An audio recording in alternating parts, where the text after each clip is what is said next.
Mabili ba mga way sa nimo? Ipadayon lang ang imuhang gusto. Buhatan na tanan imo nga mga plano. Basta alikay ang mga negatibo. Sige padayon lang. Padayon lang ta.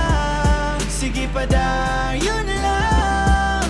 Padayon lang ta. Ipadayon ng tikang patung sa ato ang pangandoy. Mabayloan ralag hayahayang atong kakapoy. Basta kay maniguro salig sa imong proseso. Ay sayon nga agianan padulong sa pag-asenso. Naagyon ng sakripisyo kauban na sa biyahe. Tanan na tong haguan kay wala may isimani. Ang diskarte yung kaalambay wala na sa edad.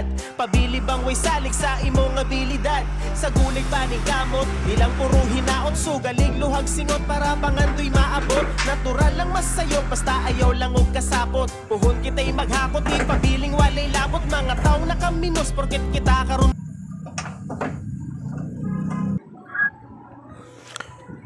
Mao man par pobre man ta kay mga papart. Huwag kita na lang mag-ayos sa itong multicab part kay pobre kita kayo. Akong gitanaw diri kay ang kubaan ni as diri kay mag-usab-usab yang minor. Ako ang gikuot-kuot ng ilawom kay naglisod ko kay hugot kayo ang yang oscillator. So da ako diri kay ako gining giayog yun kay para gid nga nindot ang pagdagan kay kayong panahon karon pobre kayo ta.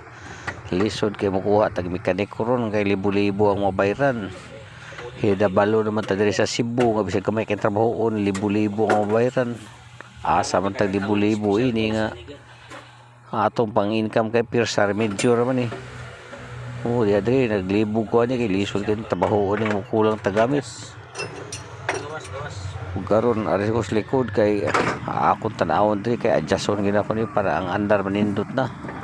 Mao ni kapapart kita na yung mekaniko ini nga ato ang sakyanan kay wala man tay kwarta di man ta ka-afford kuhag mekaniko na apoy mekanikong padagaay mga presyo diri. So ako na lang nagayo-ayo may kapapart. Mao ni atong service kapapart, mao ni atong service sa